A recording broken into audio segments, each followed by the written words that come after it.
The next day Larry Rudd and Brad the Bear are driving around the radio van, listening to Ertz AM. A blizzard warning is in effect for the entire Tri-County area, with freezing rain, sleet, and a high probability of ice storms. Larry Rudd looks through the windshield, perplexed by the sunny, beautiful day before them. "Aw, isn't she great? I compiled a mix of May's best weather forecasts throughout the years and put them on a loop." Oh, well, guess that's better than us going into work. Rock on, May. Rock on. Worried drivers concerned by the impending reported blizzard erratically scurry around. Horns honk and suddenly an accident up ahead. Wow, what was that? Suddenly a mushroom cloud of smoke followed by fireworks shooting up into the sky from the accident scene. Looks like a ruddy good show to me, let's check it out. Larry jumps to the curb and passes the line of gawkers to the accident scene. A semi-trailer full of fireworks burns in the middle of the road. As everyone safely clears the scene, the DJs step out and approach the unpredictable and unstable cargo. What do you think you're doing? Clear the area. A policeman yells at the pair as fireworks blast all around. Press. Bloody hell, this is dangerous. Clear the area. Press. See Larry Rudd's press pass. This means Larry Rudd can go anywhere. A firework whizzes past the public servant. Balix, I don't get paid enough for this. I am out of here, do whatever you want. The little piggy runs and hides as the two fearless DJs face the cab. Did he just say Larry Rudd can do whatever he wants? That could be the most dangerous part of the day. You want to impress May, don't you, little buddy? What would be more ruddy exciting than fireworks for EEICCSCGB Day? Brad looks with intrigue but also with apprehension as he ducks to get out of the way of a flaming projectile. Well, might as well, not going to get another opportunity like this. That's the spirit, little Ruddy.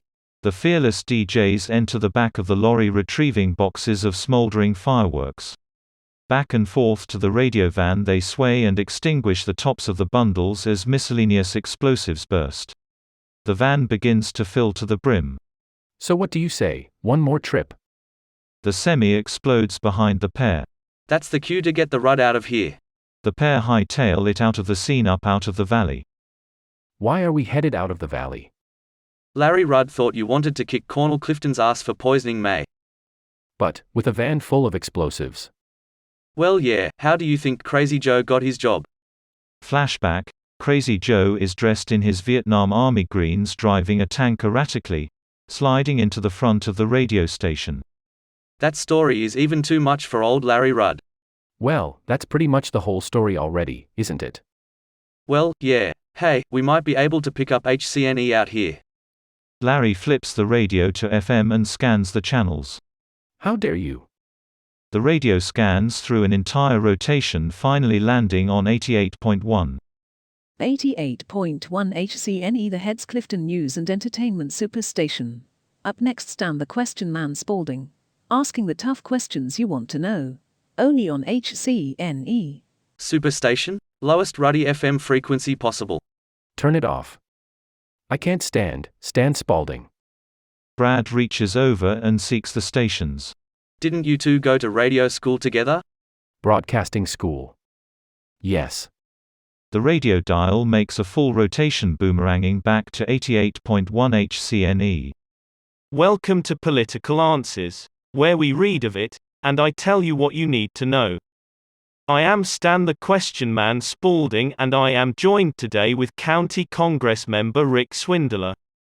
Am I pronouncing that correctly? No, actually it is Swindler, Rick Swindler. Thank you for having me, Stan. I am happy to be able to tell all of your listeners my plans for redevelopment of the Valley Head area. Yes, welcome Mr. Swindler, a pleasure. Choosing an interview from Stan the Question Man Spalding can be an intimidating interview. I am the #1 voice on high-frequency modulation Valley Radio. What the fuck? So, Mr. Swindler, where do you plan on redeveloping? Swindler, I plan to redevelop in the near future. Not when. Where? Answer my question, man. He already has his response ready, whatever he says. Predictable twat. Oh, I bet those people won't be too happy with your plan. This report says you're wrong. Well, of course, I plan to redevelop the Valley Head House district. This study shows you are flat wrong. I am sure the people of the House district will not be too happy with this. Did you stop to think of the economic impact of your actions upon the existing businesses in the district? The slaughterhouse, the chuckle house, and the whorehouse. According to whose study? An independent study funded by Clifton News Entertainment Group. Who listens to this crap? We have a caller here on the line. Hello, this is Dolly Rudd. I would like to take the bus. Granny Rudd. I think what this woman is trying to say is your plan will kill public transportation, putting the elderly at risk and making the poor ravenous for crime. I think she needs the number for the bus. Woo. Hey, calm down, buddy. I didn't say it, the crazy woman on the phone did. It is the public opinion.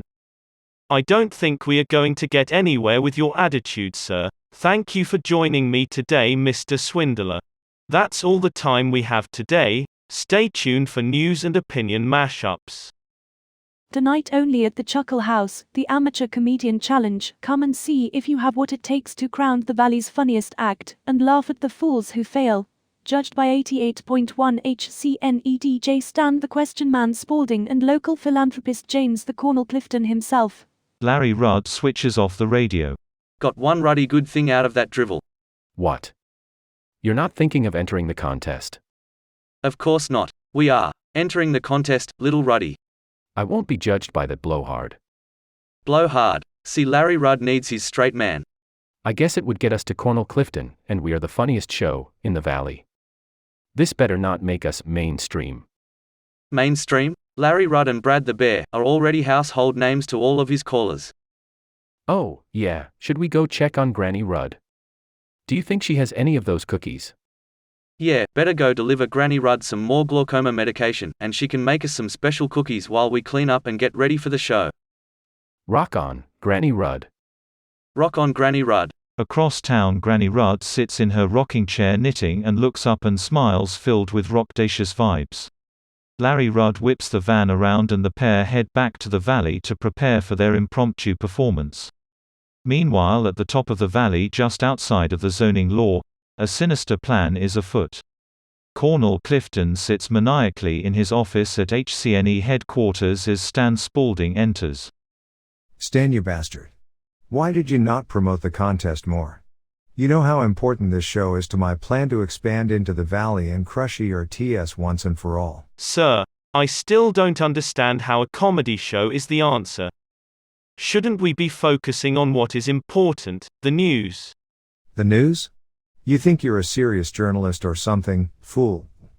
Your job is to give old men anecdotes to feel superior to others while they sit naked in the steam room together. I give people the facts they need to survive the right way. Without me, they would all be dead from something or other. We provide support in a broken world. Pish posh, you are a puppet, my puppet. You provide services to move product, but you're right, you're no entertainer. Don't you see the opportunity before me, man?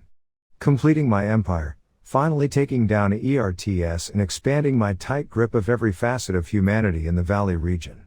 My offspring will finally flourish. But how, sir, and why? When Ertz began his radio station in the Valley, my father was just about to begin his own station. That exclusivity clause forced us out here far away from anyone. Al Ertz wouldn't even let my father buy advertising for the meat factory, forcing us to eat it all ourselves and begin to inbreed. Wow, that escalated quickly. Yes, and since then we have taken a psychosomatic approach to informing and mentally molding the populace. Though we have flaws finding, well, conventional humor, entertaining. Luckily we have brainwashed enough people of the Valley from the head to the foot to believe our sensitivity training. Those fools at ERTS have lit the spark for the mother of all care bombs. Ha ha, ha ha. Once enough people listen to our views and only our views, we will be able to advertise anything to everyone. The tampon companies will give me money to sell their products to men, and I, unlike Al No Sense Ertz, will gladly sell it to them, as it is simply the correct thing to do. Ha ha, ha ha, ha ha. They will eat only my meat, and hear only what I think. And now I will control what they are allowed to laugh at. Ha ha, ha. Hunger, humor, and hearsay. This land will once again be known as Clifton Valley.